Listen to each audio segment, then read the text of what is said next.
ഈ അനുഗ്രഹീതമായ രാത്രിയിൽ നമുക്ക് വീണ്ടും ഒരുമിച്ച് കർത്താവിൻ്റെ പാദങ്ങളിലേക്ക് അടുത്തു വരുവാൻ ദൈവം തന്ന അവസരത്തിനായിട്ട് സ്തോത്രം ചെയ്യുന്നു. ആദരണീയരായ കർത്താവിൻ്റെ ദാസീദാസന്മാർക്കും ദൈവജനത്തിനും ക്രിസ്തുയേശുവിൻ്റെ നാമത്തിലുള്ള സ്നേഹവും വന്ദനങ്ങളും അറിയിക്കുകയാണ്.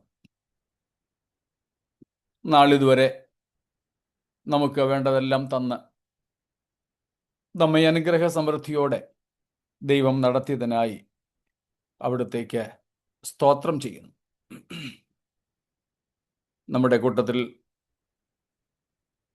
വേർപാടിൻ്റെ ദുഃഖം അനുഭവിക്കുന്ന ഭവനങ്ങളുണ്ട്. കർത്താവ് അവരെ ആശ്വസിപ്പിക്കട്ടെ. രോഗങ്ങളിലൂടെ വിവിധമായ മറ്റ് പ്രശ്നങ്ങളിലൂടെ മുൻപോട്ട് പോകുന്നവരുണ്ട്. കർത്താവ് അവരുടെയൊക്കെ വിഷയങ്ങൾക്ക് മറുപടി നൽകുമാറാകട്ടെ. കർത്താവ് ആശ്വാസം കൽപ്പിക്കട്ടെ.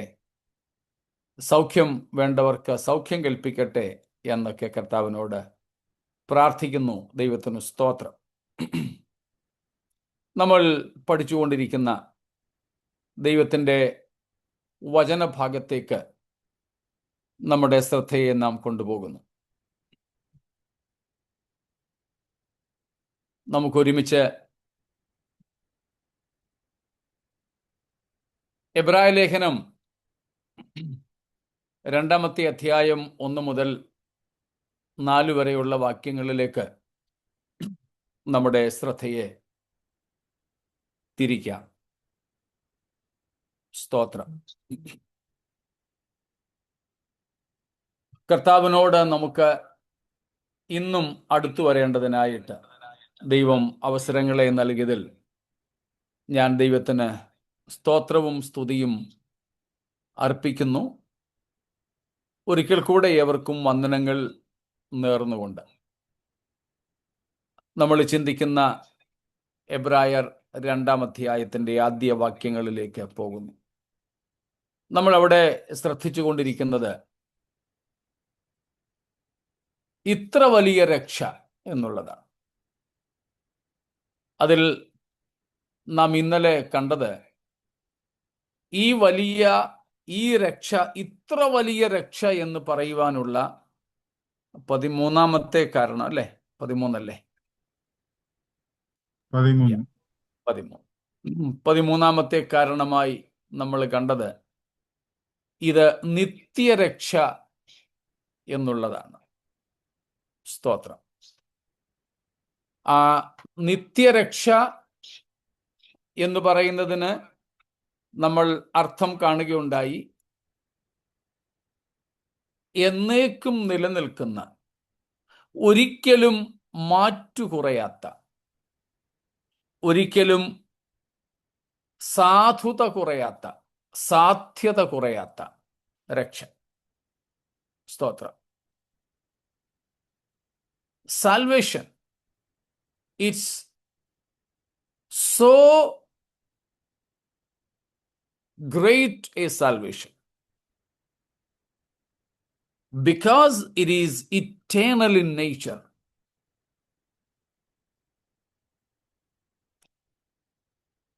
Its validation continues forever. എക്കാലത്തേക്കും സദാകാലത്തേക്കും നിലനിൽക്കുന്ന രക്ഷ. കാലപ്പഴക്കം കൊണ്ട് ശക്തി കുറയാത്ത, സ്വാധീനം കുറയാത്ത രക്ഷയാണ് നമുക്ക് യേശുക്രിസ്തുവിൽ കൂടെ ലഭ്യമാകുന്നത് എന്ന് നമ്മൾ കണ്ടു. ഇന്നലെ നമ്മൾ ചിന്തിച്ചതുമായി ബന്ധപ്പെട്ട് എന്തെങ്കിലും ചോദ്യങ്ങളുണ്ടോ? സ്തോത്രം. That is 12th point. 12-ാമത്തേതാണോ ഇന്നലെ നമ്മൾ ചിന്തിച്ചത്? 13th is this salvation includes not only forgiveness of sins but also removal of sins. Okay, very good. Thank you. അപ്പോൾ 12-ാമതായി നമ്മൾ കണ്ടത് ഇത് നിത്യരക്ഷ എന്നുള്ളതാണ്. 13-ാമതായി നമ്മൾ ഇന്നലെ ഏറ്റവും ഒടുവിൽ കണ്ടത് ഈ രക്ഷ നമുക്ക് പാപക്ഷമ മാത്രമല്ല തരുന്നത്, നമ്മുടെ അകൃത്യങ്ങളെ നമ്മിൽ നിന്നും എടുത്തു കളയുന്നു, നമ്മുടെ പാപങ്ങളെ നമ്മിൽ നിന്നും മാറ്റിക്കളയുന്നു. സ്തോത്രം. പ്രത്യേകിച്ച് 103 സങ്കീർത്തനത്തിൽ നിന്നും മീഖാ പ്രവചനത്തിൽ നിന്നും നമ്മൾ അതിൻ്റെ തെളിവുകൾ കണ്ടിരുന്നു. സമുദ്രത്തിൻ്റെ ആഴത്തിലേക്ക് നമ്മുടെ അകൃത്യങ്ങളെ ഇട്ട് കളയുന്നു. അതിനു മുമ്പ് നമ്മൾ അതേ വാക്യത്തിൽ തന്നെ കണ്ടു, നമ്മുടെ അകൃത്യങ്ങളെ ക്ഷമിക്കുന്നു, അവൻ പിന്നെ അതിനെ ഓർക്കുന്നില്ല. ദൈവം മറക്കുന്നത് എന്നേക്കുമായിട്ട് മറക്കുകയാണ്. അപ്പോൾ ഈ രക്ഷ ഇത്ര വലിയതാകുവാനുള്ള കാരണം പാപം നമ്മിൽ നിന്നും എടുത്തു കളയുന്ന ഒരു രക്ഷയാണ്. സ്തോത്രം. പാപം നമ്മിൽ നിന്നും അകറ്റിക്കളയുന്നു. Removal of sin. ഇത്രയും കാര്യങ്ങളിൽ എന്തെങ്കിലും കൂടുതൽ വിശദീകരണത്തിൻ്റെ ആവശ്യമോ സംശയ നിവാരണം വല്ലതും വേണ്ടതായിട്ടോ ഉണ്ടെങ്കിൽ ചോദിച്ചാട്ടെ.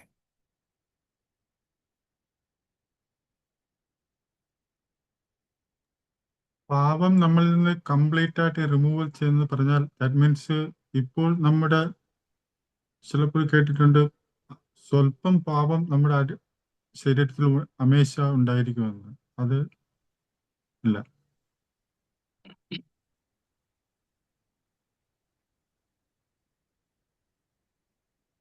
നമ്മുടെ പാപങ്ങളെ, നമ്മുടെ പാപപ്രകൃതത്തെ കളയുന്നതല്ല ഈ പറഞ്ഞത്. ആ ഭാഗം അടുത്തതായിട്ട് വരുന്നുണ്ട്. 14-ാമത്തേതായിട്ട് നമുക്കത് ചിന്തിക്കാം. ഇപ്പോൾ ഈ 13-ാമത്തേതായിട്ട് നമ്മൾ പറഞ്ഞ റിമൂവൽ ഓഫ് സിൻ എന്ന് പറയുന്നത് not the removal of sinful nature. നമ്മിൽ നിന്ന് പാപ സ്വഭാവത്തെ എടുത്തു കളയുന്നതല്ല. പാപസ്വഭാവം നമ്മിൽ മരണം വരെ ഉണ്ടായിരിക്കും. അതുകൊണ്ടാണ് നമ്മൾ ഇന്നലെ ഒരു ചോദ്യത്തിന് ഉത്തരമായിട്ടും മിനിയാന്ന് അതിൻ്റെ തലേ ദിവസം, അതായത് ശനിയാഴ്ച, നമ്മൾ സാധാരണ നിലയിലും പഠിച്ചത് ഒരാളിൻ്റെ മരണത്തോടു കൂടെ തൻ്റെ ദേഹി പാപത്തിൽ നിന്ന് മുക്തമാകുന്നുവെന്ന്. ആ മരണം, ശാരീരിക മരണം നമുക്ക് സംഭവിക്കുന്നത് വരെയും പാപം ഒരു വ്യക്തിയിൽ വാഴുന്നുണ്ട്. വസിക്കുന്നുണ്ട്. വാഴുന്നതല്ല, വസിക്കുന്നുണ്ട്. അതുകൊണ്ട് നാം ശരീരത്തിൽ ജീവിച്ചിരിക്കുന്നിടത്തോളം കാലം പാപത്തിൽ നിന്ന്, പാപസ്വഭാവത്തിൽ നിന്ന് മുക്തരാകുന്നില്ല. അപ്പോൾ 13-ാമതായി നമ്മൾ ചിന്തിച്ച പാപം നമ്മിൽ നിന്ന് എടുത്തു കളയുന്നു, റിമൂവൽ ഓഫ് സിൻ എന്ന് പറയുന്നത് not the removal of sinful nature. That will happen only by our death and our glorification. But this removal of sin is our personal sins, not sinful nature. The sins we committed and the sins we are repented of, the sins we confess and renounce. ഈ എടുത്തു കളയുന്ന പാപം, ആവർത്തിക്കുന്നു, പാപപ്രകൃതമല്ല, പകരം നമ്മൾ ചെയ്ത പാപം, നമ്മൾ മാനസാന്തരപ്പെട്ട പാപം, ഏറ്റുപറയുകയും ഉപേക്ഷിക്കുകയും ചെയ്ത പാപം, അതുമല്ലെങ്കിൽ ക്ഷമിക്കപ്പെട്ട പാപം, അത് കർത്താവ് നമ്മിൽ നിന്നും എടുത്തു കളയുന്നു. വ്യത്യാസം മനസ്സിലായോ? Yes, Pastor. Yes. Thank you. നമ്മൾ ചെയ്യുന്ന, അല്ലെ ചെയ്യുന്നതെന്ന് എന്നതിനേക്കാൾ നമ്മൾ ചെയ്തതും ഏറ്റുപറഞ്ഞതും ഉപേക്ഷിച്ചതും മാനസാന്തരപ്പെട്ടതും അത് നിമിത്തം കർത്താവ് ക്ഷമിച്ചു തന്നതുമായ പാപങ്ങളെ ഇനി കർത്താവ് ഒരിക്കലും ഓർക്കാതെ വണ്ണവും അത് നമ്മുടെ മേൽ വാഴാതെ വണ്ണവും നമ്മിൽ നിന്നും കർത്താവ് എടുത്തു മാറ്റിക്കളയുന്നു. ആ ചെയ്ത പാപങ്ങൾക്ക്, കർത്താവ് നമ്മോട് ക്ഷമിച്ച പാപങ്ങൾക്ക്, നമ്മൾ ഏറ്റുപറഞ്ഞ് ഉപേക്ഷിച്ച അല്ലെങ്കിൽ മാനസാന്തരപ്പെട്ട പാപങ്ങൾക്ക് ഇനി നമ്മുടെ മേൽ യാതൊരു വിധമായ കർത്തൃത്വങ്ങളുമില്ല. പാസ്റ്റർ, നമ്മൾ രക്ഷിക്കപ്പെട്ടതിന് ശേഷം ഒരു പാപം ചെയ്ത് അത് നമ്മൾ ഏറ്റുപറഞ്ഞ് ഉപേക്ഷിക്കുമ്പോഴും ഇതേ അവസ്ഥ തന്നെയല്ലേ? എപ്പോഴായാലും. Okay okay.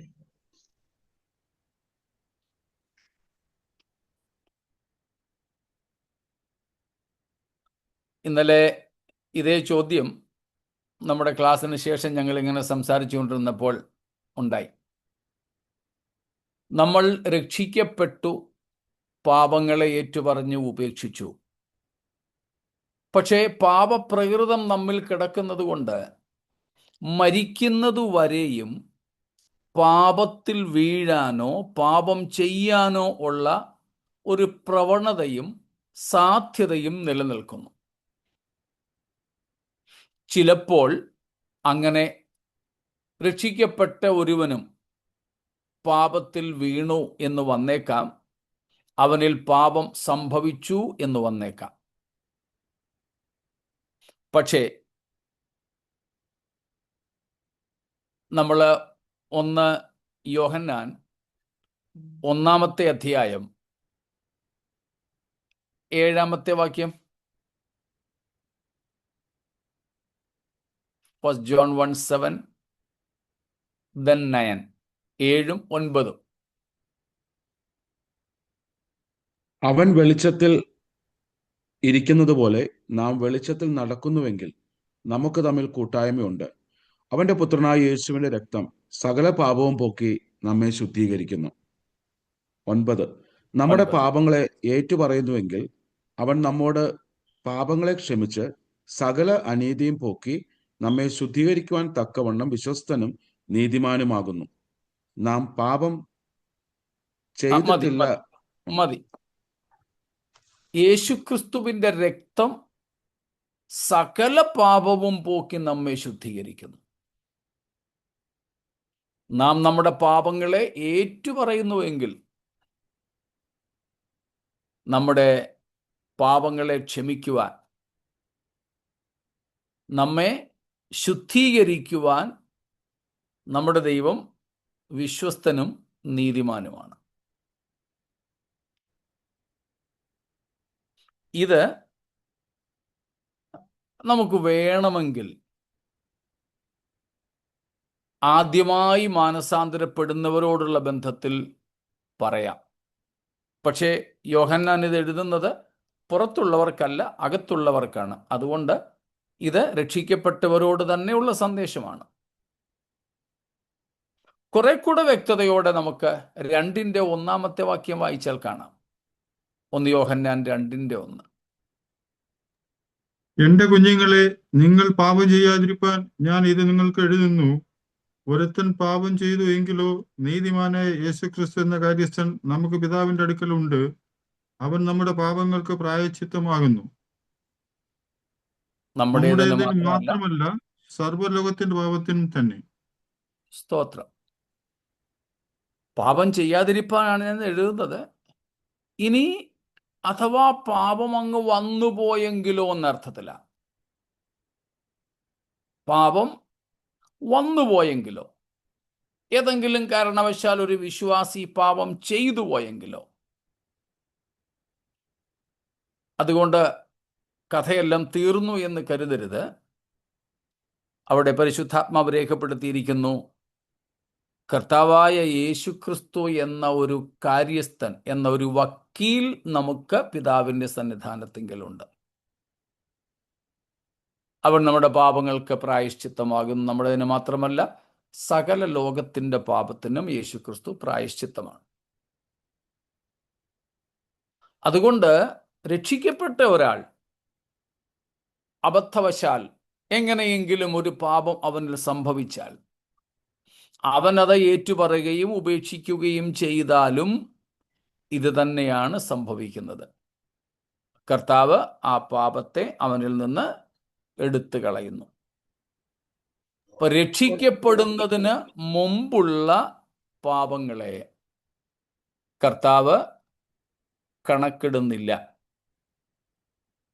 എത്ര കൊടും പാപിയായിരുന്നാലും ഒരുവൻ രക്ഷിക്കപ്പെടുമ്പോൾ അവൻ്റെ പാപങ്ങളെ അവനിൽ നിന്ന് കർത്താവ് എടുത്തു കളയുന്നു.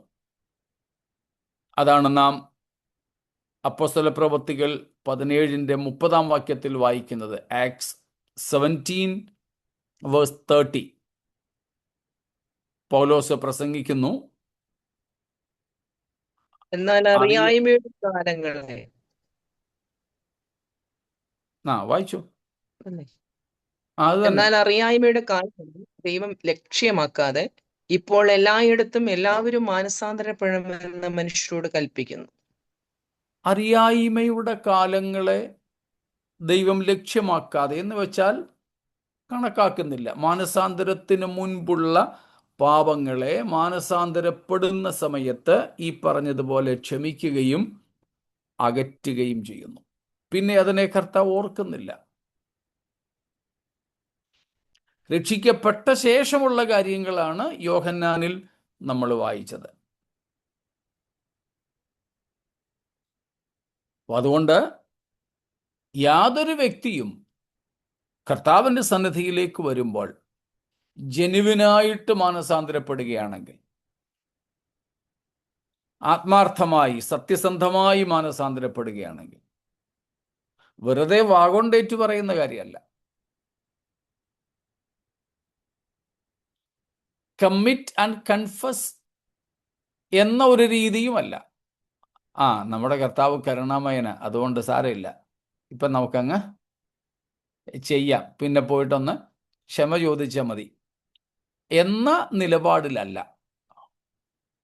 പാപം അങ്ങ് സംഭവിച്ചു പോയി. ആ പാപത്തിൻ്റെ ബോധമുണ്ടാകുമ്പോൾ ഓടി തകർന്ന ഹൃദയത്തോടെ ദൈവസന്നിധിയിലേക്ക് ചെല്ലുകയും ആത്മാർത്ഥമായി കർത്താവിനോട് ക്ഷമ യാചിക്കുകയും, ഇനി ഞാൻ ആ നിലയിലേക്ക് പോകില്ല കർത്താവേ എന്ന് തീരുമാനിക്കുകയും, ആ പാപം ആവർത്തിക്കാതിരിപ്പാൻ കർത്താവേ കൃപ തരണമേ എന്ന് വിളിച്ചപേക്ഷിക്കുകയും ചെയ്യുന്നവരുടെ കാര്യമാണ് ഈ പറഞ്ഞത്. അവരിൽ നിന്ന് കർത്താവ് പാപങ്ങളെ, ആ ചെയ്ത പാപങ്ങളെ, അതിൻ്റെ കുറ്റത്തെ എടുത്തു കളയുന്നു. അല്ല, വീണ്ടും മാനസാന്തരത്തിലേക്ക് നടത്തുവാൻ കഴിയില്ലെന്നൊരു വാക്യം ഉണ്ടല്ലോ എബ്രായലേഖനത്തിൽ തന്നെ. അത് നമ്മളങ്ങോട്ട് വരുന്നുണ്ടെങ്കിലും ഇപ്പൊ ചോദിച്ചതുകൊണ്ട് 6-ാം അധ്യായത്തിലും 10-ാം അധ്യായത്തിലും ഉണ്ട്. അതെപ്പോഴാണ്? മനഃപൂർവം പാപം ചെയ്താൽ. അതിനെ നമ്മൾ 1 യോഹന്നാൻ 3:9 ചേർത്ത് വായിക്കണം. ദൈവത്തിൽ നിന്നും ജനിച്ചവൻ പാപം ചെയ്തുകൊണ്ടേയിരിക്കുന്നില്ല. ദൈവത്തിൽ നിന്നും ജനിച്ചവൻ പാപം ചെയ്തുകൊണ്ടേയിരിക്കുന്നില്ല.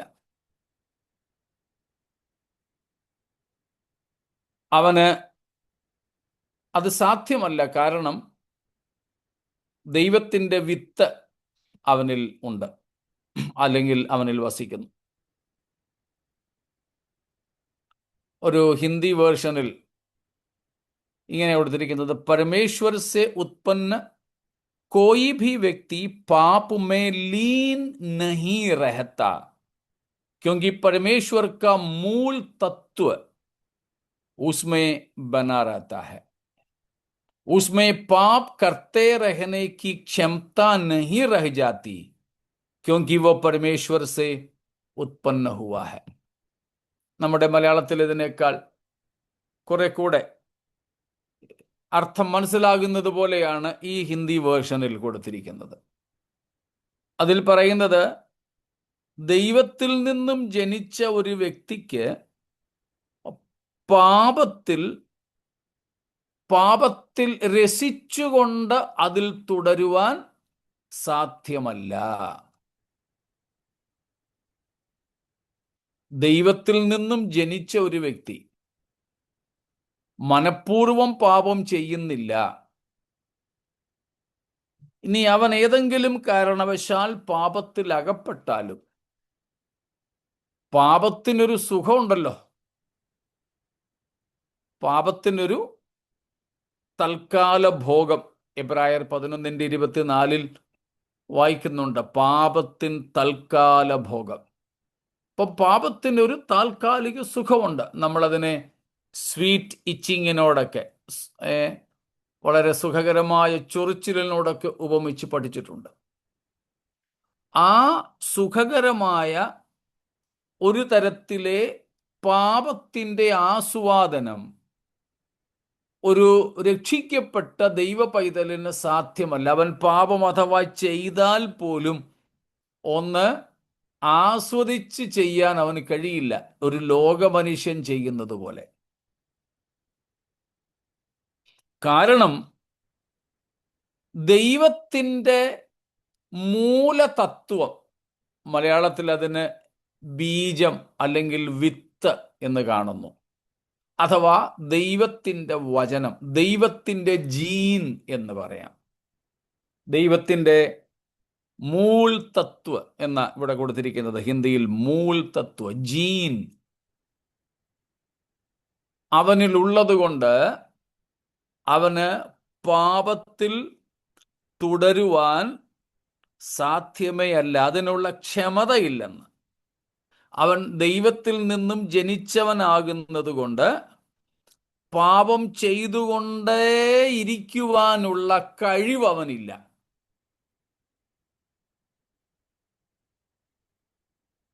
അതേസമയം മനഃപൂർവ്വം അറിഞ്ഞുകൊണ്ട് നേരെ പദ്ധതിയിട്ട്, നമ്മൾ മീഖ 2:1 വായിച്ചിരുന്നല്ലോ ചില ദിവസങ്ങൾക്ക് മുമ്പ്, ഇനിക്വിറ്റിയെക്കുറിച്ച്, അകൃത്യത്തെക്കുറിച്ച് നമ്മൾ നീതികേട് എന്ന നിലയിൽ അതിനെ കണ്ടപ്പോൾ വായിച്ചതാണ്. രാത്രിയിൽ ഓർമ്മയുണ്ടായിരിക്കുമല്ലോ, കിടക്കമേൽ നീതികേട് നിരൂപിച്ച് തിന്മ പ്രവർത്തിക്കുന്നവർക്ക് അയ്യോ കഷ്ടം. അവർക്ക് പ്രാപ്തി ഉള്ളത് കൊണ്ട് പുലരുമ്പോൾ തന്നെ അവർ അത് നടത്തുന്നു. രാത്രിയിൽ അവർ കിടന്നുകൊണ്ട് പ്ലാൻ ചെയ്യും, രാവിലെ എന്തൊക്കെ പാപം ചെയ്യണമെന്ന്, നാളെ എന്തൊക്കെ പാപം ചെയ്യണമെന്ന് അവര് ഇന്ന് കിടന്നുകൊണ്ട് കിടക്കയിൽ അകൃത്യം നിരൂപിക്കുക, നീതികേട് നിരൂപിക്കുക, ഇനിക്വിറ്റി. അവന് രാവിലെ പ്രാപ്തി ഉള്ളത് കൊണ്ട് എഴുന്നേറ്റ് അതൊക്കെ ചെയ്യും. എന്നാൽ ആ പ്രാപ്തി ആർക്കില്ല?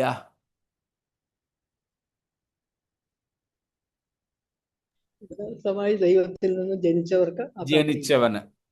കാരണം അവനിൽ ദൈവത്തിൻ്റെ ജീനാണ് പ്രവർത്തിക്കുന്നത്. ദൈവത്തിൻ്റെ ജീനാണ് പ്രവർത്തിക്കുന്നത്. അതുകൊണ്ട് അവൻ്റെ he is not that potential enough to carry out or plan a sinful nature and a habitual sinful life. Habitual sinful life.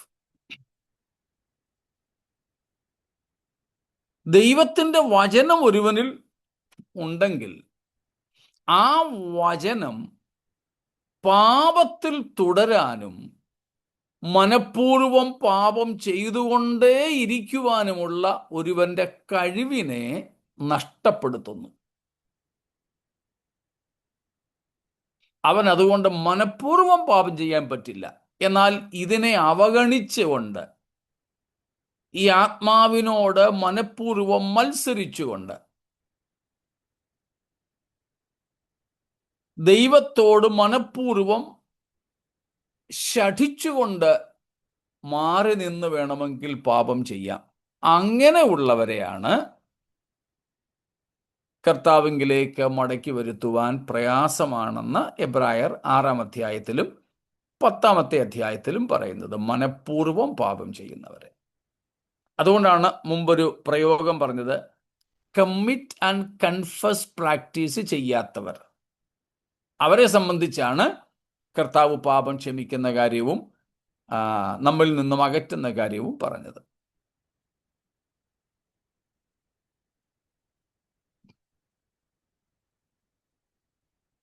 മനഃപൂർവം പാപം ചെയ്യുന്നവരെ കുറിച്ചല്ലത്. കൂടാതെ 2 തരത്തിലുള്ള പിന്മാറ്റങ്ങളെ കുറിച്ച് നമ്മൾ പഠിച്ചിട്ടുണ്ട്. 2 തരത്തിലുള്ള പിന്മാറ്റങ്ങൾ. അതിലൊന്ന് പ്രാക്ടിക്കൽ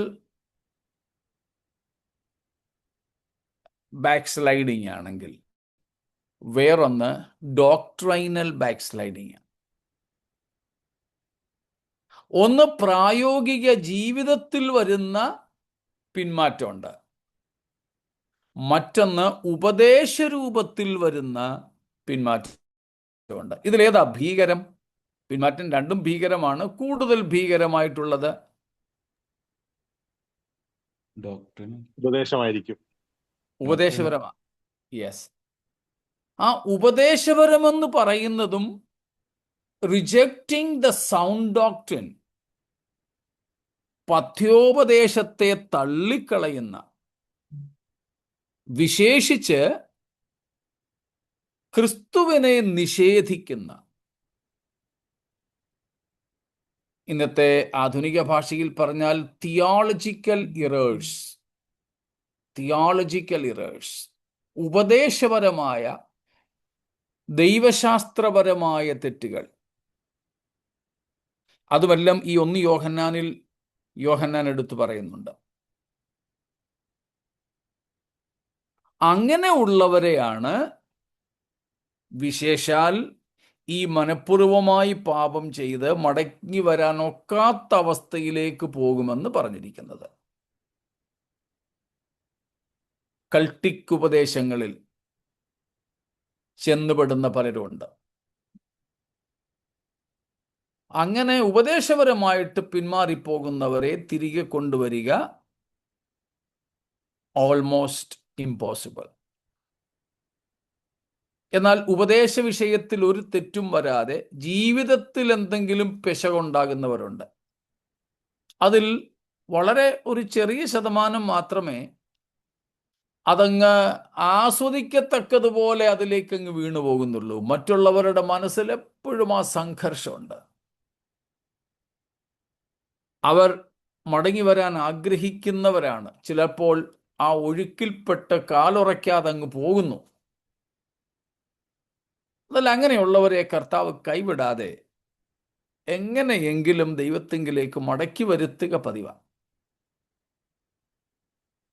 എന്നാൽ ബോധപൂർവം ഉപദേശത്തെ വിട്ട് ദുരുപദേശങ്ങളിൽ അകപ്പെട്ടു പോകുന്നവരെ ഒരുപക്ഷെ തമ്പുരാൻ പോലും പിന്നീട് അങ്ങ് കൈവിടുന്ന ഒരവസ്ഥയാണുള്ളത്.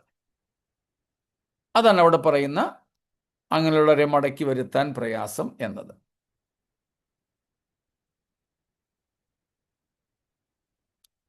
വ്യക്തമാണോ? Okay, thank you. മറ്റൊരു ചോദ്യം വന്നത്, but if a sin it is forgiven every time we ask for forgiveness, but again we see the person again doing the same thing again and again, isn't the person taking this forgiveness for granted? Yeah, that is what we said, commit and confess practicing. Simply thinking, okay, we can just go and ask for pardon and he will forgive, no issues. അങ്ങനെ ചിന്തിച്ചുകൊണ്ടാണ് ചെയ്യുന്നതെങ്കിൽ അത് മാനസാന്തരം അല്ല. അങ്ങനെയുള്ളവർക്ക് ക്ഷമിക്കപ്പെടുന്നതേ ഇല്ല. If a person is thinking, okay, God is merciful, if I commit this sin now and then will go and beg pardon, he will forgive. And again, even if that means a person who is not taking sin seriously. He is not taking sin seriously. He is not taking offending God seriously. He cannot be forgiven. But a person genuinely is broken, contrite heart he is having, then he goes and begging pardon. When God sees it is genuine, God forgives.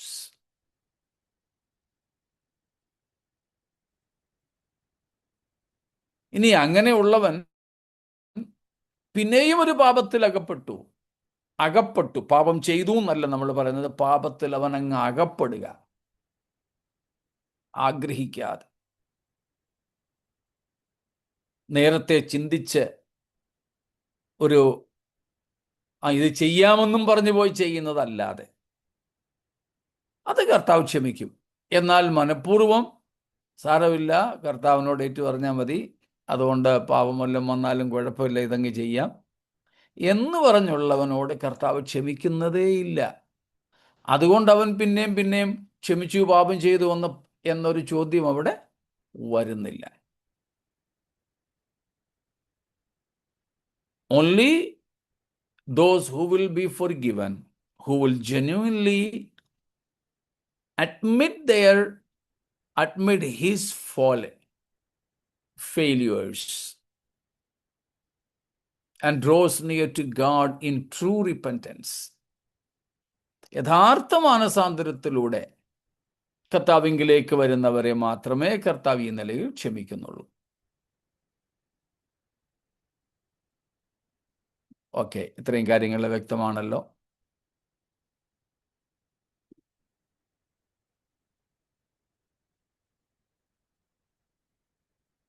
എങ്കിൽ നമുക്ക് 14-ാമത്തെ വിഷയത്തിലേക്ക് പോകാം.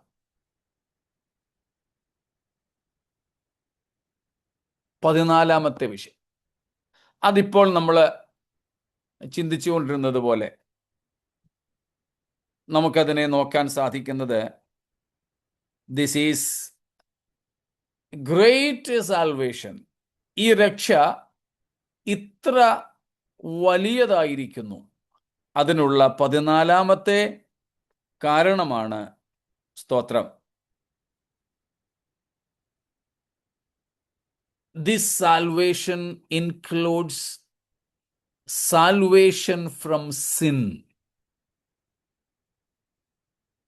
Christian salvation is a salvation from the very sin itself. ക്രിസ്തീയ രക്ഷ പാപത്തിൽ നിന്ന് തന്നെയുള്ള രക്ഷയാകയാൽ അത് ഇത്ര വലിയ രക്ഷയാണ്. പാപത്തിൽ നിന്നുള്ള രക്ഷ.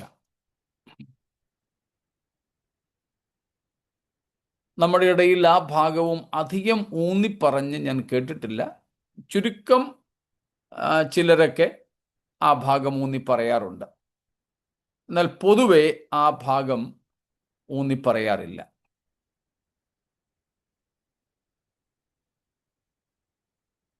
മത്തായി 1:21 നമുക്ക് പരിചയമുള്ളതാ, എങ്കിലും ഒന്നും കൂടെ വായിക്കാം. മാത്യു 1:21.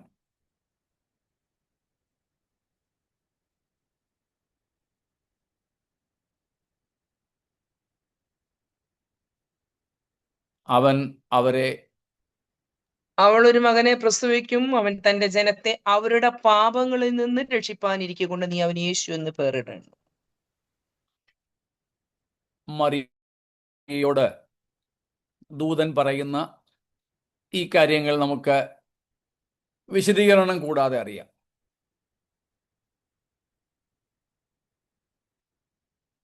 യോസേഫിനോട് ദൂതൻ പറയുന്നു, മറിയയോട് ദൂതൻ പറയുന്നു യേശുക്രിസ്തുവിന്റെ ജനനത്തെക്കുറിച്ച്.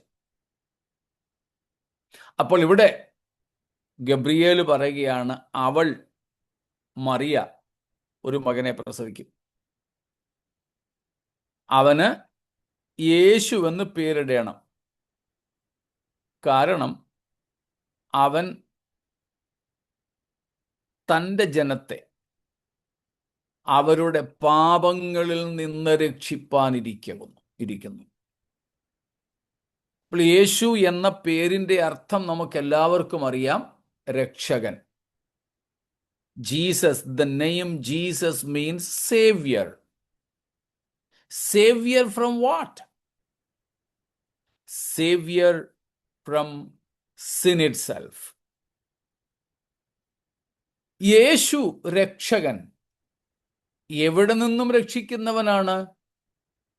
ആത്യന്തികമായി പറഞ്ഞാൽ പാപത്തിൽ നിന്ന് രക്ഷിക്കുന്നവൻ.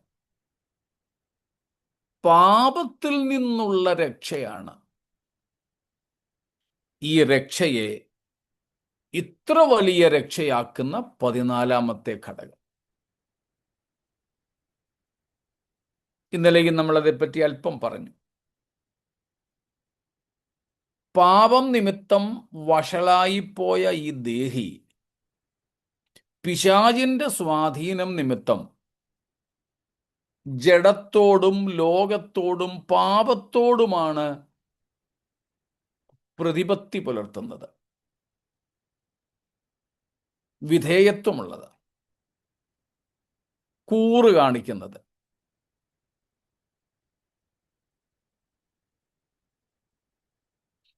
അപ്പം സ്വാഭാവികമായും പാപം ചെയ്യുന്നതിനുള്ള ഒരു പ്രവണത, പാപത്തിൽ നിന്ന് മാറി നടക്കാൻ അനുഭവിക്കുന്ന വല്ലാത്ത ഒരു സമ്മർദ്ദം, ഇതെല്ലാം ഉണ്ട്. എന്നാൽ യഥാർത്ഥത്തിൽ രക്ഷിക്കപ്പെട്ടാൽ, യഥാർത്ഥത്തിൽ രക്ഷയുടെ അനുഭവം എന്ന് പറയുന്നത്, രക്ഷിക്കപ്പെടുന്നവന് ഈ പാപത്തിൻ്റെ സ്വാധീനതയിൽ നിന്നും വിമോചനം നൽകുന്നു. ഇന്നലെ വരെ എനിക്ക് മദ്യപിക്കാതിരിക്കാൻ പറ്റത്തില്ലായിരുന്നു. ഇന്നലെ വരെ എനിക്ക് സ്മോക്കിംഗ്, പുകവലിക്കാതിരിക്കാൻ പറ്റത്തില്ല. ഞാൻ ശ്രമിച്ചു, പറ്റത്തില്ലായിരുന്നു. ഞാൻ ആഗ്രഹിച്ചു. പക്ഷേ യഥാർത്ഥമായുള്ള രക്ഷാനുഭവം ഉണ്ടായാൽ, അതുവരെ നമ്മൾ പ്രിയപ്പെട്ട് ചെയ്തു വന്ന പാപത്തോട് നമുക്ക് വിരക്തി തോന്നും, വെറുപ്പ് തോന്നും. ആ പാപത്തെ ജയിക്കുവാൻ നമുക്കൊരു പ്രയാസവും തോന്നുകയുമില്ല. പ്രലോഭനം ഉണ്ടാകും തീർച്ചയായിട്ടും. പാപം നമ്മുടെ മുമ്പിൽ വന്ന് തത്തിക്കളിക്കും. പക്ഷേ അതിനോട് നമുക്ക് ഒരു പ്രതിപത്തി തോന്നത്തില്ല. That means even after one gets saved, of course there will be an inclination to the flesh, to the sin, to this world, and so on. But a person genuinely got saved will naturally produce a hatred towards sin. A hatred towards sin. Also, it will be very easy for such a genuinely repentant person to overcome sin which was habitually happening in his life. ഒരുവന്റെ ജീവിതത്തിൽ ഹാബിറ്റായിട്ട്, പ്രതിദിനമുള്ള ശീലമായി അവൻ പാപം ചെയ്യാൻ ശീലിച്ചുപോയ ആ ശീലത്തിൽ നിന്ന് പോലും ഒറ്റയടിക്ക് പുറത്തു വരുവാൻ യഥാർത്ഥത്തിൽ രക്ഷിക്കപ്പെട്ട ഒരുവന് സാധിക്കും. It is not a gradual renouncing of sin. When this true repentance or salvation experience happens, that is very tremendous, instantaneous, very spontaneously happens. യഥാർത്ഥത്തിൽ രക്ഷിക്കപ്പെടുന്ന ഒരുവന്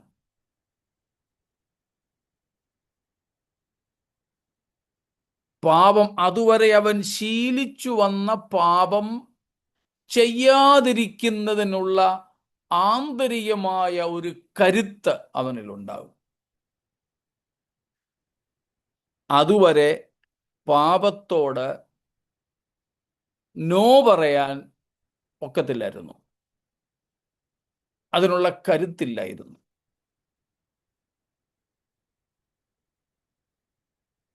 ചിലരെ കുറിച്ചൊക്കെ പറയാമല്ലോ, പിന്നെ വീട്ടിൽ കിടന്ന് അമ്മയോട് അടി കൂടാൻ ഭയങ്കര മിടുക്ക, അതേസമയം റോഡിൽ അങ്ങോട്ട് ഇറങ്ങിയാൽ അല്ലെങ്കിൽ ഓഫീസിൽ പോയാൽ ജോലി സ്ഥലത്ത് കൂടെയുള്ളവരോ മുകളിലുള്ളവരോ ഒക്കെ എത്ര സമ്മർദ്ദം ചെലുത്തിയാലും okay okay madam, okay sir പറഞ്ഞു നിൽക്കുകയുള്ളൂ. ചോദിക്കാറുണ്ട്, വീട്ടിലെ ഈ മിടുക്ക് എന്താ അവിടെ കാണിക്കാത്തെ? പുറത്ത് ചെല്ലുമ്പം നോ പറയാൻ, എതിർക്കാൻ വയ്യാത്തൊരവസ്ഥ വരുന്നു. ഇതുപോലെയായിരുന്നു നമ്മൾ രക്ഷിക്കപ്പെടുന്നതിന് മുമ്പ്. പാപവും പിശാചും ലോകവും ജഡവുമൊക്കെ എന്തു പറഞ്ഞാലും പഞ്ചപുച്ഛമടക്കി ഓച്ചാവോ ചെയ്തോളാമേ എന്നും പറഞ്ഞ് പാപത്തിൻ്റെ അടിമവേല ചെയ്ത ചരിത്രമേ നമുക്കുള്ളൂ. എന്നാൽ ഈ ക്രിസ്തീയ രക്ഷ, ക്രിസ്തുവിലൂടെയുള്ള രക്ഷ ഒരുവനിൽ വന്നാൽ, ഒരുവൻ രക്ഷിക്കപ്പെട്ടാൽ, ആ നിമിഷം മുതൽ അവൻ്റെ അകത്ത് ഒരു ശക്തി ഉണ്ടാകുന്നു. അവൻ ആന്തരികമായി ശക്തിപ്പെടുന്നു. എന്തിനു വേണ്ടി? പാപം ചെയ്യാതിരിപ്പാൻ. അതാണ് നമ്മൾ ഈ 14-ാമത്തേതായിട്ട് ഇപ്പോൾ ചിന്തിക്കുന്നത്. ഈ രക്ഷ ഇത്ര വലിയ രക്ഷയാകാനുള്ള 14-ാമത്തെ കാരണം, നമ്മിൽ ജനിക്കുന്നതു മുതൽ, ജനനം മുതൽ കുത്തി വാണ ആദാമ്യ പാപ പ്രകൃതത്തെ ജയിപ്പാൻ, നമ്മുടെ കാൽ കീഴിലാക്കുവാൻ വേണ്ട കരുത്ത്, ശക്തി ഇത് തരുന്നു. അതാണ് പാപത്തിൽ നിന്ന് നമ്മെ വിടുവിക്കുക എന്ന് പറയുന്നത്. പാപത്തിൽ നിന്ന് നമ്മെ വിടുവിക്കുക. അതിന് 4 തലങ്ങൾ നമ്മൾ കഴിഞ്ഞ ദിവസം കണ്ടായിരുന്നല്ലോ. പാപത്തിൻ്റെ ശിക്ഷാവിധിയിൽ നിന്നും, കുറ്റബോധത്തിൽ നിന്നും, സ്വാധീന ശക്തിയിൽ നിന്നും, പിന്നെ സാന്നിധ്യത്തിൽ നിന്നും. വെരി ഗുഡ്, സാന്നിധ്യത്തിൽ നിന്നും. അപ്പം അതിൽ ഒരെണ്ണം നമ്മൾ പ്രത്യേകിച്ച് എടുത്തു മാറ്റി വെച്ചാണ് ഇപ്പം നോക്കുന്നത്. പാപത്തിൽ നിന്നുമുള്ള വിമോചനം. രക്ഷ എന്നതിന് ഈ ഒരു ഭാഗം വളരെ ഊന്നിപ്പറയേണ്ടതുണ്ട്. പാപത്തിൻ്റെ ശിക്ഷയിൽ നിന്നുള്ള വിടുതൽ മാത്രമല്ല നമ്മൾ ഊന്നിപ്പറയേണ്ടത്, പാപത്തിൻ്റെ സ്വാധീനത്തിൽ നിന്നുള്ള വിടുതൽ യഥാർത്ഥത്തിൽ രക്ഷിക്കപ്പെടുന്ന ഒരുവന്റെ അകത്ത് ആ നിമിഷം മുതലേ ഉണ്ടാകുന്നു. പാപത്തോട് വെറുപ്പുണ്ടാകുന്നു. പാപത്തോട് വെറുപ്പുണ്ടായിട്ട് അതുവരെ അവനെ വളരെ സരളമായും ലളിതമായും കീഴ്പ്പെടുത്തിക്കൊണ്ടിരുന്ന പാപപ്രകൃതത്തെ ജയിപ്പാൻ അവന് കഴിയുന്നു. എവിടെയെല്ലാം പോയി, എത്രയെല്ലാം നേർച്ചകാഴ്ചകൾ നടത്തി, എന്തെല്ലാം ചെയ്തു, എത്ര പ്രാർത്ഥിച്ചു, എത്ര പേരെ കൊണ്ട് പ്രാർത്ഥിപ്പിച്ചു. ചിലാണെങ്കിൽ പ്രാർത്ഥിച്ചു വെച്ച വെള്ളം കുടിച്ചു, പ്രാർത്ഥിച്ചു വെച്ച എണ്ണ കുടിച്ചു, എണ്ണ പുരട്ടി. ഇതൊക്കെ ചെയ്തിട്ടും പാപത്തിൽ നിന്ന് മോചനം പ്രാപിക്കുവാൻ സാധിക്കുന്നില്ല. എന്നാൽ യഥാർത്ഥ രക്ഷാനുഭവം ഈ പ്രശ്നത്തിന് പരിഹാരം. ഇന്നും പ്രിയരെ, ഏതെങ്കിലും ഇങ്ങനെയുള്ള പാപത്തെ ജയിക്കുവാൻ നമുക്ക് കഴിയാതിരിക്കുന്നെങ്കിൽ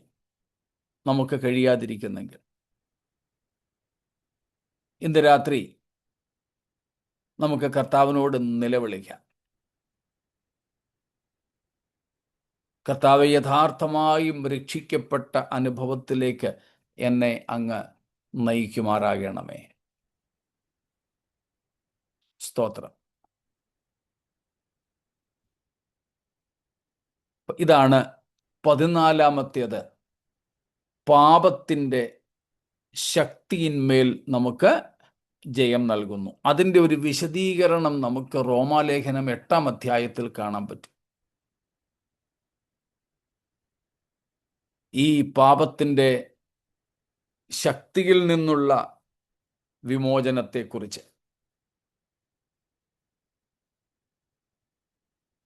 റോമാലേഖനത്തിലേക്ക് നമുക്ക് വിശദമായ പഠനത്തിന് കർത്താവിൻ്റെ വരവ് താമസമെങ്കിൽ ഇതിന് ശേഷം വരാം. എങ്കിലും ഒന്ന് ഓടിച്ചൊന്ന് ചൂണ്ടിക്കാണിച്ചിട്ടങ്ങ് പോയേക്കാം. ഒരു ആത്മീയൻ്റെ 10-15ഓളം സ്വഭാവങ്ങൾ നമുക്ക് ആ റോമാലേഖനം 8-ാമത്തെ അധ്യായത്തിൽ കാണാൻ പറ്റും.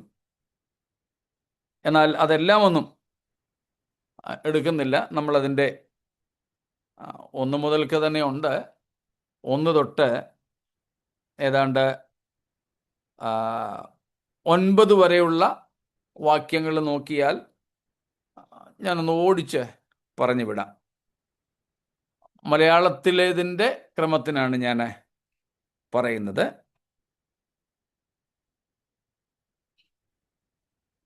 ഒരു യഥാർത്ഥത്തിൽ രക്ഷിക്കപ്പെട്ടയാൾ, ഒരു ആത്മീയൻ, അവൻ യേശു ക്രിസ്തുവിൽ ആയിരിക്കും. ക്രിസ്തു നമ്മിലും നാം ക്രിസ്തുവിലും എന്ന അവസ്ഥ. അതാണ് 1-ാമത്തെ വാക്യത്തിൽ, ക്രിസ്തുയേശുവിൽ ഉള്ളവർക്ക്. പിന്നെ മലയാളത്തിൽ 2-ാമത്തെ വാക്യത്തിലുണ്ട്, നമുക്ക് പാപത്തിൻ്റെയും മരണത്തിൻ്റെയും പ്രമാണത്തിൽ നിന്ന് സ്വാതന്ത്ര്യം ലഭിച്ചവരാണ് രക്ഷിക്കപ്പെട്ടവരെങ്കിൽ ആത്മീയൻ. A spiritual person is liberated from the law of sin and this death. പാപത്തിൻ്റെയും മരണത്തിൻ്റെയും പ്രമാണങ്ങളിൽ നിന്ന് സ്വാതന്ത്ര്യം പ്രാപിച്ചവരാണ്. വീണ്ടും വരുമ്പോൾ 4-ാമത്തെ വാക്യത്തിൽ കാണുന്നു, ആത്മീയന്മാർ ആത്മാവിനെ അനുസരിച്ച് നടക്കുന്നവരാണ്. ആത്മാവിനെ അനുസരിച്ച് നടക്കുക. പണ്ടത്തെ പായ്ക്കപ്പലുകൾ കാറ്റിനനുസരിച്ച് നീങ്ങുന്നത് പോലെ, എഞ്ചിൻ മോട്ടർ ഒന്നും പിടിപ്പിച്ചിട്ടില്ലാത്ത കപ്പലുകൾ കാറ്റിൻ്റെ ഗതിക്കനുസരിച്ച് പായ്ക്കപ്പലുകൾ നീങ്ങുമായിരുന്നത് പോലെ ആത്മാവിൻ്റെ ഗതിക്കനുസരിച്ച് നീങ്ങുന്നവനെയാണ് ആത്മീയനെന്ന് വിളിക്കുന്നത്. അവനെയാണ് നമ്മളിവിടെ കാണുന്നത്, ആത്മാവിനെ അനുസരിച്ച് നടക്കുന്നവൻ. ആത്മാവിനെ അനുസരിച്ച് നടക്കുന്നവൻ. പിന്നെ 5-ാം വാക്യത്തിൽ വീണ്ടും പറയുന്നു, മലയാളം ബൈബിളിൻ്റെ ക്രമത്തിലാണ് ഞാൻ ഈ പോകുന്നത്, ഇംഗ്ലീഷിൽ ചിലപ്പോൾ അങ്ങോട്ടും ഇങ്ങോട്ടും ഒക്കെ മാറ്റം കാണും. 5-ാം വാക്യത്തിൽ ആത്മ സ്വഭാവമുള്ളവർ, ഇതിന് നേരെ വിപരീതമാണ് ജഡീയൻ. ആ ഭാഗത്തേക്ക് നമ്മൾ പോകുന്നില്ലെന്ന് മാത്രം, നേരെ ഓപ്പോസിറ്റ്. ആത്മീയനാരാണ്? ആത്മസ്വഭാവമുള്ളവൻ. രക്ഷയുടെ വലിപ്പത്തെക്കുറിച്ച് നമ്മൾ ചിന്തിക്കുന്നത്. അതിൽ 14-ാമത്തെ കാര്യമാണ്, രക്ഷ ഇത്ര വലിയ രക്ഷയായിരിക്കാൻ കാരണം നമുക്ക് ഈ രക്ഷ പാപത്തിൽ നിന്ന് വിമോചനം തരുന്നു. അതിൻ്റെ ചില വിശദീകരണങ്ങളാണ് നമ്മളിവിടെ കാണുന്നത്. ആത്മസ്വഭാവമുള്ളവരായി നമ്മൾ തീരുന്നു. ആത്മസ്വഭാവം നമ്മളുണ്ടായ പിന്നെ ഒരു ഈസി അല്ലേ ക്രിസ്തീയ ജീവിതം. പിന്നെ അതേ വാക്യത്തിൽ 5-ാമത്തെ വാക്യത്തിൽ ആത്മാവിൻ്റെ ചിന്ത, നമ്മുടെ വിചാരങ്ങൾ, വിചാരമണ്ഡലങ്ങൾ, വൈചാരിക മണ്ഡലം, നമ്മുടെ ചിന്ത പിന്നെ ആത്മീയമാണ്.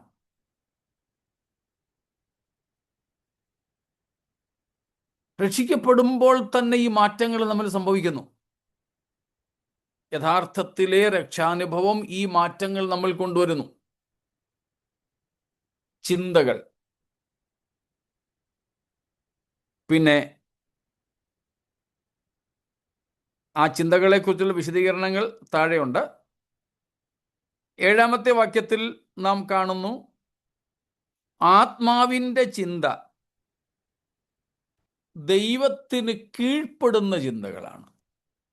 അല്ലെങ്കിൽ യഥാർത്ഥത്തിൽ രക്ഷിക്കപ്പെട്ട് കഴിഞ്ഞാൽ നമുക്ക് ദൈവത്തിന്, ദൈവത്തിൻ്റെ വ്യവസ്ഥയ്ക്ക് ഒരു കുഴപ്പമില്ലാതെ നമുക്ക് കീഴ്പ്പെടാൻ സാധിക്കും, വിധേയപ്പെടാൻ നമുക്ക് സാധിക്കും.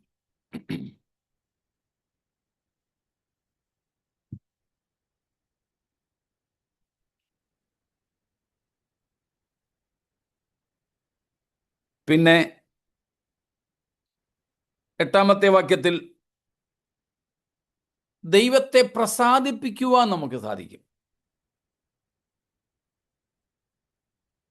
അതിനൊന്നും നമുക്ക് വളരെ ഇഫോർട്ട് ചെയ്യേണ്ടി വരില്ല.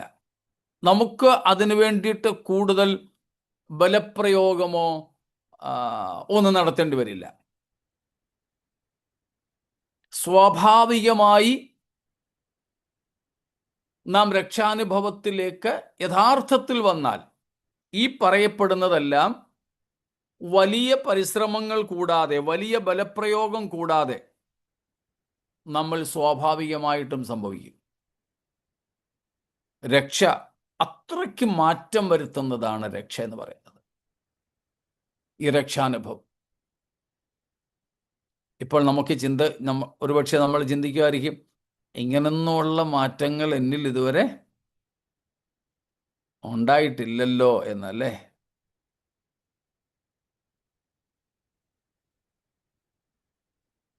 തീരെയും അങ്ങനൊന്നുമുള്ള മാറ്റങ്ങൾ നമ്മൾ സംഭവിച്ചിട്ടില്ലെങ്കിൽ രക്ഷിക്കപ്പെട്ടിട്ടുണ്ടോ എന്ന് സംശയിക്കേണ്ടിയിരിക്കുന്നു.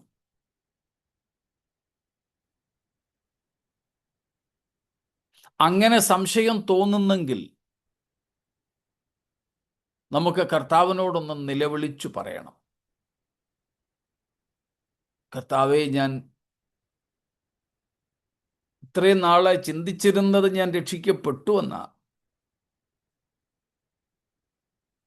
പക്ഷേ രക്ഷിക്കപ്പെട്ടവന്റെ ഈ സ്വഭാവങ്ങളൊന്നും എന്നിൽ കാണുന്നില്ല.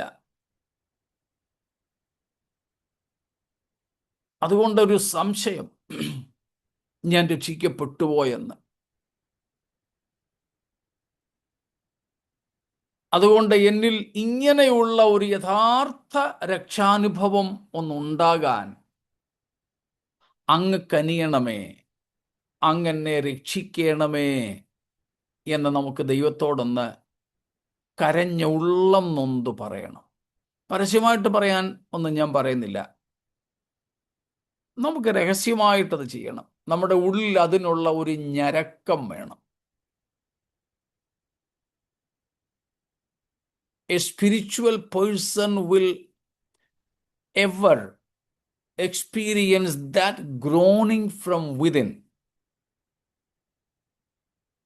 to experience this salvation lavishly in his or her life.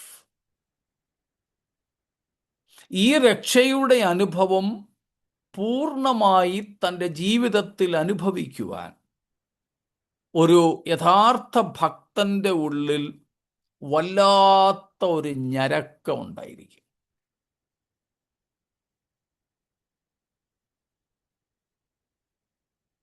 കുറുകി ഞരങ്ങി എന്ന പ്രാവിനെ പോലെന്നൊക്കെ നമ്മൾ പാടത്തില്ലേ?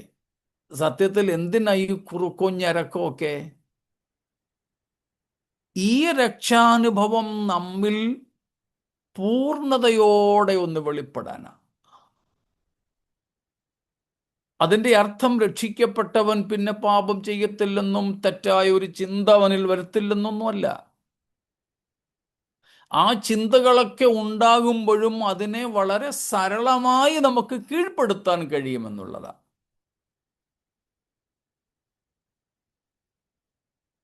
ഇങ്ങനെയുള്ള പാപത്തിൻ്റെ ചിന്തകളും മോഹങ്ങളും പ്രലോഭനങ്ങളും ഉണ്ടാകത്തില്ല എന്നല്ല പറഞ്ഞത്. ഉണ്ടാകും. പക്ഷേ അവയെ ജയിക്കുവാൻ നമുക്ക് വലിയ പ്രയാസം കാണില്ല.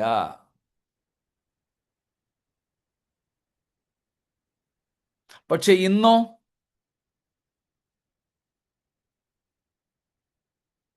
പ്രലോഭനങ്ങൾ ഇല്ലെങ്കിൽ കൂടെ നമ്മൾ പലപ്പോഴും പല പാപത്തിനും കീഴ്പ്പെട്ടു പോകുന്നു. അതുകൊണ്ട് ദൈവത്തെ പല നിലകളിലും പ്രസാദിപ്പിക്കുവാൻ കഴിയാതെയും വരുന്നു. സ്തോത്രം.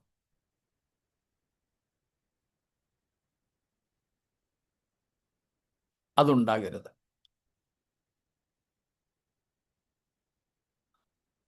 പിന്നീട് നാം വായിക്കുന്നത്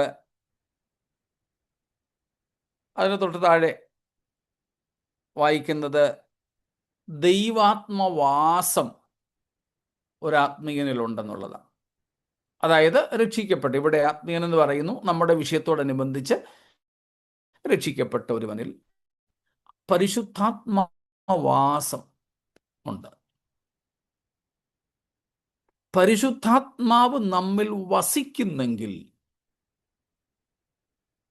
ഏതെങ്കിലും നമ്മുടെ ജീവിതത്തിൻ്റെ ഒരു കോണിൽ അതിങ്ങനെ പതുങ്ങി ഒതുങ്ങിക്കൂടി ഇരിക്കുകയായിരിക്കില്ല.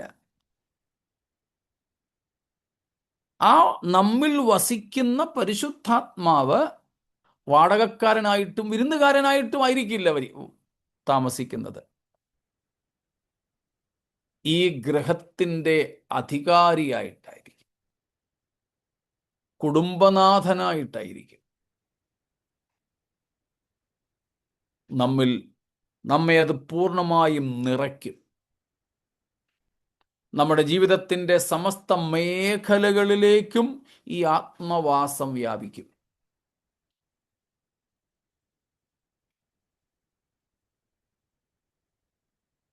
അപ്പം ഇതെല്ലാം കൂടെ കൂട്ടിച്ചേർത്താണ് നമ്മൾ പറഞ്ഞത് രക്ഷ ഇത്ര വലിയ രക്ഷയായിരിക്കാനുള്ള 14-ാമത്തെ കാരണം. യഥാർത്ഥത്തിൽ രക്ഷിക്കപ്പെടുമ്പോൾ നമ്മുടെ പാപത്തിൻ്റെ മേൽ നമുക്ക് പൂർണ്ണമായ ജയം നൽകിത്തരുന്നു. ആവർത്തിച്ചു പറയട്ടെ, അതിൻ്റെ അർത്ഥം എന്തല്ല, പിന്നെ പാപം ചെയ്യത്തില്ലെന്നോ ചെയ്യാൻ സാധ്യതയില്ലെന്നോ അല്ല. പാപം ചെയ്യാൻ പണ്ടത്തെ പോലെ തന്നെയുള്ള പ്രലോഭനങ്ങളും ഒക്കെ ഉണ്ടാവുമ്പോഴും നമുക്കത് വളരെ ഈസി ആയിട്ട് കൈകാര്യം ചെയ്യാൻ, വളരെ സരളമായി കൈകാര്യം ചെയ്യാൻ സാധിക്കും. We can easily handle the things.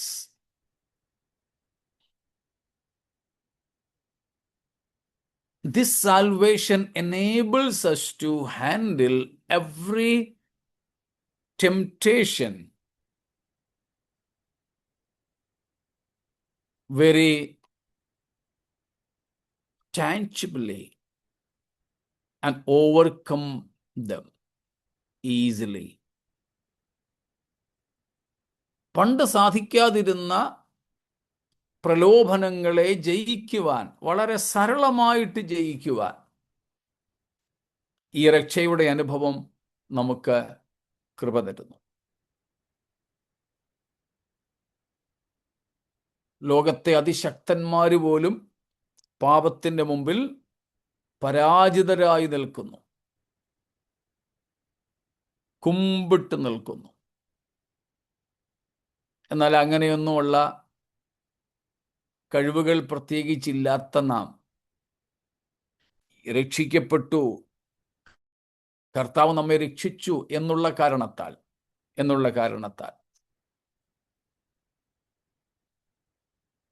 ഇങ്ങനെയുള്ള പാപത്തിൻ്റെ പ്രലോഭനങ്ങളെയും ശക്തികളെയും വളരെ സരളമായി ജയിക്കുവാൻ പ്രാപ്തരാകുന്നു. The salvation deals sin with very easy plan that we can easily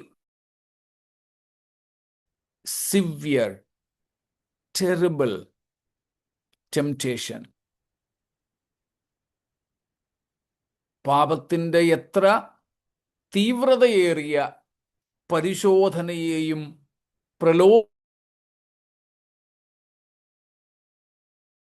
ചെയ്യുവാൻ, സരളമായി കൈകാര്യം ചെയ്യുവാൻ ഈ രക്ഷ നമുക്ക് പാപത്തിൻ്റെ മേൽ മേൽക്കൈ തരുന്നു. ഇത് ഈ രക്ഷയെ ഇത്ര വലിയ രക്ഷയാക്കി തീർക്കും. സ്തോത്രം.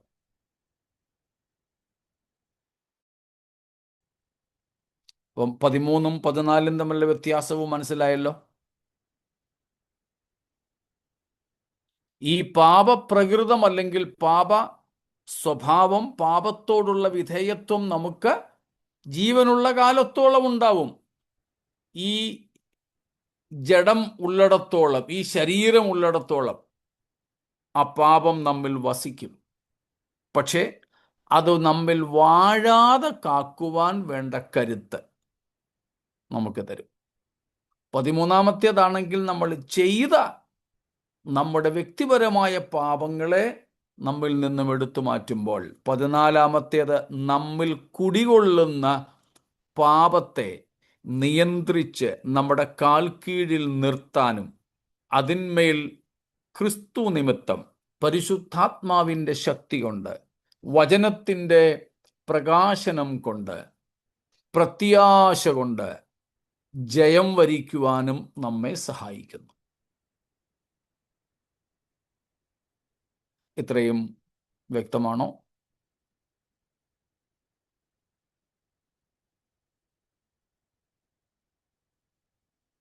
സ്തോത്രം. ഇത്ര വലിയ രക്ഷ നമുക്ക് ദാനമായി നൽകിയ ദൈവത്തിന് സ്തോത്രം. ഒരിക്കൽ നമ്മെ അടിമകളായി സൂക്ഷിച്ചിരുന്ന പാപത്തിൻ്റെ മേൽ കർത്താവ് നമുക്ക് ജയം തരുന്നതിനായി സ്തോത്രം. പാപത്തിൽ നിന്നും നമ്മെ ക്രിസ്തു രക്ഷിച്ചതിനായി സ്തോത്രം. പൂർണ്ണമായും പാപ സാന്നിധ്യത്തിൽ നിന്നും നമ്മെ വിടുവിപ്പാൻ നമ്മുടെ കർത്താവ് വേഗം വരുന്നതിനായി സ്തോത്രം. ആ പ്രത്യാശയാൽ നിറഞ്ഞ് നമ്മുടെ ജീവിതം കർത്താവിനോടൊപ്പം കഴിക്കേണ്ടതിന്, പാപത്തിൻ്റെ മേൽ ജയമുള്ളവരായി ജീവിക്കേണ്ടതിന് ഈ വചനങ്ങളാൽ ദൈവം നമ്മെ പിന്നെയും അനുഗ്രഹിക്കുമാറാകട്ടെ. നമുക്ക് പ്രാർത്ഥിക്കാം.